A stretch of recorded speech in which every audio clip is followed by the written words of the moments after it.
سامعین، جیسا کہ آپ جانتے ہیں کہ حال ہی میں دمشق میں موجود ایرانی قونصل خانے پر اسرائیلی فضائی اٹیک ہوا تھا، جس میں ایک ایرانی جرنیل جو اسرائیل کا نشانہ تھا وہ بھی مارا گیا تھا۔ چنانچہ ان گزشتہ 2 ہفتوں میں ایران بھی کافی نعرے مار رہا تھا اور دعوے بھی کر رہا تھا کہ وہ اسرائیلی حملے کا منہ توڑ جواب ضرور دے گا۔ بالآخر 14 اپریل کو ایران نے بھی لگ بھگ 350 میزائلز اور ڈرونز اسرائیل پر داغے۔ اگرچہ ان داغے گئے ڈرونز اور میزائلوں کو 90% تو حملہ کرنے سے پہلے ہی تباہ کر دیا گیا، لیکن 10% میزائلز بالخصوص سپرسونک میزائلز نے کامیابی سے اپنے اہداف کو نشانہ بنایا۔ لیکن عجیب بات یہ ہے کہ یہ میزائل بھی ایسی جگہوں پر ٹارگٹ کیے گئے کہ جہاں کوئی جانی نقصان نہیں ہوا،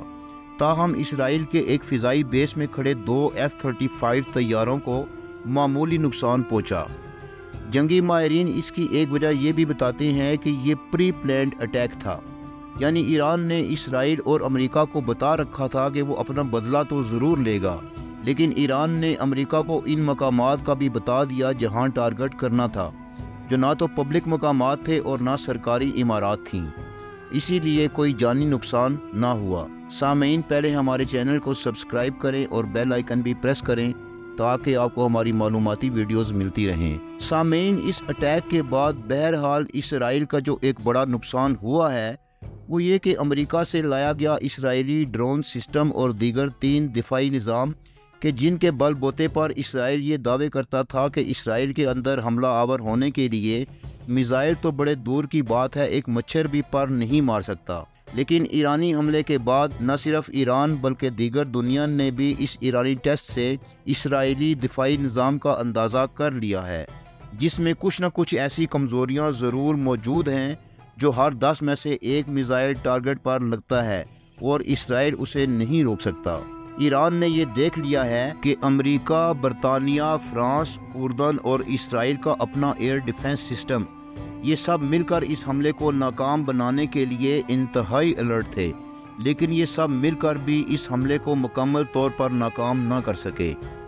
اگر غیر نظر سے دیکھا جائے تو حزب اللہ کے پاس لگ بھگ 2 لاکھ راکٹس اور میزائلز موجود ہیں، اور ان میں سے آدھے بھی وہ اسرائیل پر یکمشت دے مارے تو اگر صرف 10% میزائل بھی ٹارگٹ کر جائیں تو یقیناً پورے کا پورا اسرائیل تباہ ہو سکتا ہے اور کھنڈرات کا ڈھیر بن سکتا ہے، اور یہی تشویش اس وقت امریکہ اور اسرائیل کو کھائے جا رہی ہے۔ ان کے خوف کا یہ عالم ہے کہ بنکرز میں بیٹھ کر میٹنگز ہو رہی ہیں۔ سامعین، حملے کے بعد ایرانی آرمی چیف نے بھی یہ کہہ دیا ہے کہ ایران نے اپنا بدلہ لے لیا ہے اور مزید کارروائی ایران نہیں کرے گا، یعنی اس کا مطلب واضح ہے کہ ایران جنگ نہیں چاہتا۔ اب دیکھنا یہ ہے کہ اسرائیل کیا کرتا ہے، کیا وہ بھی ایک بھرپور جوابی حملہ کر کے باقاعدہ جنگ چھیڑ دے گا یا امریکہ کے کہنے پر خاموش ہو جائے گا۔ سامعین، اس ایرانی حملے کے بعد اقوام عالم میں ایک بہت بڑی تبدیلی سامنے آئی ہے کہ اگر ایران اسرائیلی جارحیت کا اس طرح سے جواب دے سکتا ہے تو پھر کوئی دوسرا ملک بھی ایسا کر سکتا ہے۔ دوسرے یہ کہ اس اسرائیلی حملے اور پھر جواباً ایرانی حملے کے بعد امریکہ اور اسرائیل عارضی طور پر دنیا کی توجہ غزہ فلسطین سے ہٹانے میں بہرحال کامیاب ہو گئے ہیں۔ اب دیکھیے آگے کیا ہوتا ہے۔ اس وقت تک کے لیے ہم آپ سے اجازت چاہیں گے۔ اللہ نگہبان۔